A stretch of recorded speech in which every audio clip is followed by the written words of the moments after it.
Adam Hunter covers politics for CBC Saskatchewan, and Murray Mandryk writes a political column in the Regina Leader Post. Hi, guys. Sick of us yet? Sick of me yet? Never. Please come in again.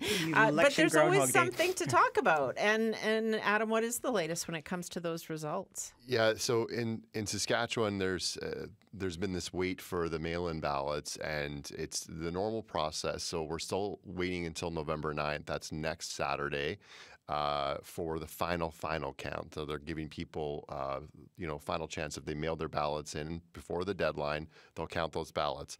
What we know based on the first mail-in ballot count is that there was one flipped race, and that's Saskatoon Westview, where David Buckingham had a 31-vote lead going into those mail-in ballots. Now he trails at April Chief Calf by 37 votes. The NDP has been outperforming the Saskatchewan Party in mail-in ballots, so they've actually increased their margins in almost every race. Election Saskatchewan considered 9 races basically too close. They don't call it that, but that was the margin of the margin of the vote, with the mail-in ballots still to come. Now, CBC this week has chopped off basically 5 ones that we hadn't called yet, and that's Saskatoon Southeast, Chief Mistawassis, Prince Albert Northcote, Saskatoon Silver Springs, and Regina Wascana Plains. All of those except for Northcote went to the NDP. So that's part of that NDP 27 seats where it stands right now unofficially.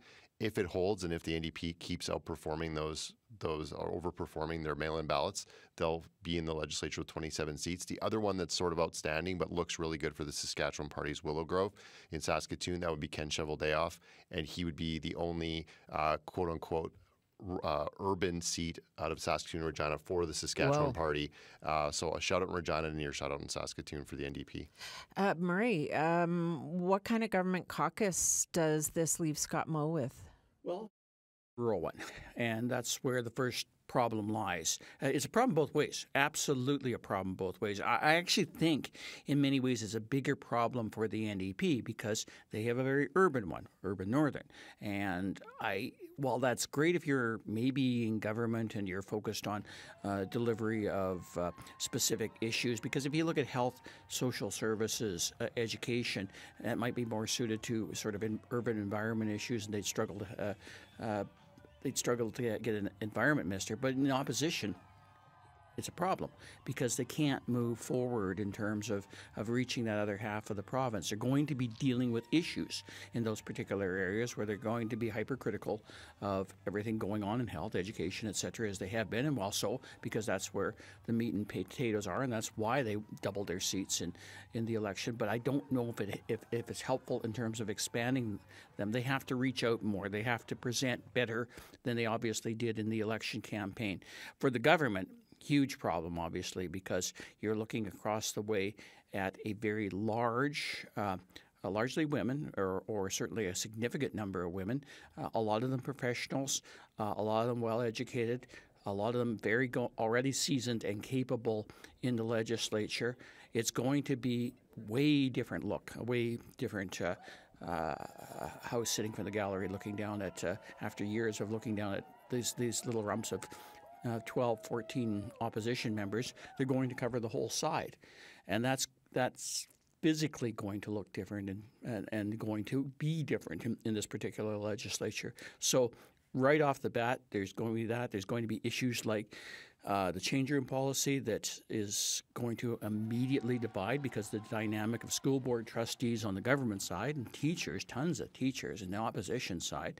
I think it's going to be really quite nasty off the hop. I hope everybody takes a breath and understands they have 4 years to get it all really in the get system. to dislike each other. Yeah, exactly. Yeah. When is off the hop? People have been writing to ask me when's this session start. So I'll do the math for everyone. So November 9th is a Saturday. That will be the final count. The 11th is a holiday. That, remember, its day is Monday. So I think we're going to cabinet shuffle swearing in first. Then they can't put the cabinet directly into that hornet's nest, as Murray just described, so they're going to give them a couple of weeks. Usually they like ending the fall sitting in the middle of December so they can get back in time for Christmas. So I would anticipate that we'll have a cabinet shuffle that first week. It was the exact day of the civic election 4 years ago. People may remember that they had to, I remember one of the cabinet ministers saying we're postponing the civic elections in Saskatoon and Swift Current and other places because of the blizzard.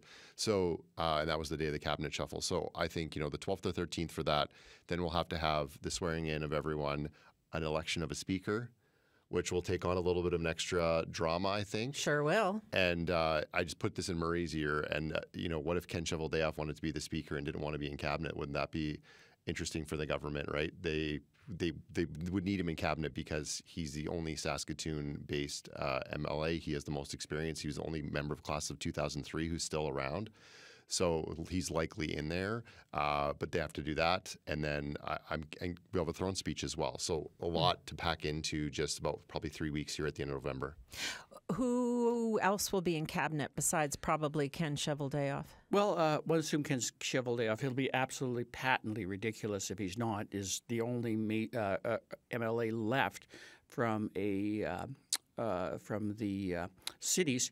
First in, first out, by the way. He was the first city MLA elected for the Sask party. Like his brother Kevin would love a hockey player like that on ice. First guy off, last guy on. But beyond, I think, Cheveldayoff, I think we'll probably look at every one of the 10 surviving cabinet ministers to be reappointed to cabinet in very different positions.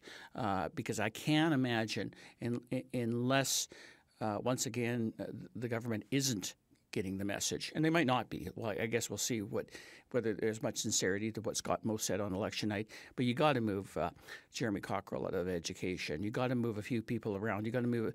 One of the problems that they have is the loss of who they had. If you look at Dustin Duncan, if you look at Don Morgan, if you look at Gord Wyant or even Donna Harpower, they either took on multiple portfolios or the heavier ones. Like Dustin Duncan could and would take on just about everything and did. Same with Don Morgan. I don't think they're going to have as many people with that capacity to do so. They'll still have someone like the Jim Riders. Now, probably he's going to be pegged for finance because that's goes to usually your most senior trusted advisor. Now it's his role. Now that Paul Merriam and Donna Harpower are no longer part of that caucus. You're going to have to lean on people like Lori Carr, but you can't really put her back in social services, which is a huge problem. One might think that Ken Cheveldayoff would be a good fit for that. It's a senior portfolio, but he could be used better elsewhere in terms of this. As I say, it's why he isn't in cabinet, I'm sure goes back to the leadership in 2018. Maybe time for Scott Moe and the people around him to let that go. If they don't have the message right now that they have to do business differently, that they can't be as arrogant as they were in the Rotunda, as we saw in terms of our inner dealings with them, that they have to be more open, they have to be more reaching out, then if they don't get that now, they're dead in a few years, regardless of this urban-rural split. New people are going to be a bit of a problem because you're going to have to lean heavily on them. You're going to want more women in cabinet, and they have the opportunity to do so. But whether they have the people that can do the job or whether they can actually fit them in nicely. I wrote a column this cabinet building is building from a pile of scrap wood because that's all pretty much she's got left over and a lot of green material. And the problem being is that that's not a great formula upon which to build a cabinet because you need experience and such. And I can't remember in a long time, other than a government change, a government going into it with so little experience. And it's quite stunning, really, if you think of this being a fifth-term government and you think the natural transition. But between people that just don't fit in where they were, like Jeremy Cockrell, I don't know what you do with Jeremy Harrison other than keep him in economic development and keep him as far away from government house business as possible. You're right, the speaker thing is going to be absolutely fascinating. But there's so many elements, so many moving parts in play right now. For Scott Moe, as Adam said, he's going to need all the time he gets between now and whenever the House opens to basically develop this cabinet. Before you guys go, can we talk a little bit about voter turnout? It was, less than 53% last time we voted? Yeah, just a shade under 53. Yeah. And now? Now we're over 53%, but we were at 53% at before mail-in ballots. I talked to Michael Bodo about this when he was available for media. when they did the mail-in counting on Wednesday, and he said, we did our best to engage voters. We opened it up. We were really impressed with the advanced voting. But Eric Grenier, as he said, I think on election night and other times, he said they found that advanced voting doesn't mean people are motivated to vote. They just want to get it out of the way. They want more opportunities. So there's kind of that word of mouth of, hey, come on down. There's no one here. Come vote. But we're struggling to get to that 54, 55%. I think they'd like to see it over 55%. I'll be really interested to see how this breaks down regionally, because we have those numbers from 2020. And it would kind of surprise you where some of the highest turnout, I think Dakota Arm River was the highest turnout, well over 65%. Regina Rochdale was over 65%, I believe, 4 years ago. Then you had places like Cumberland, 32%. So there is a big divide there. We talk about an urban-rural divide. There is a big divide when it comes to voter turnout, and not just in the rural and cities, but in some of the places, especially where it's a lower socioeconomic area, where there's a place where there's great distances for people to travel. That's where the voter turnout sometimes historically has been lower. Why do you think, Murray, besides some of the things Adam just said, distance from polls or other reasons, why are there so many people who just don't vote?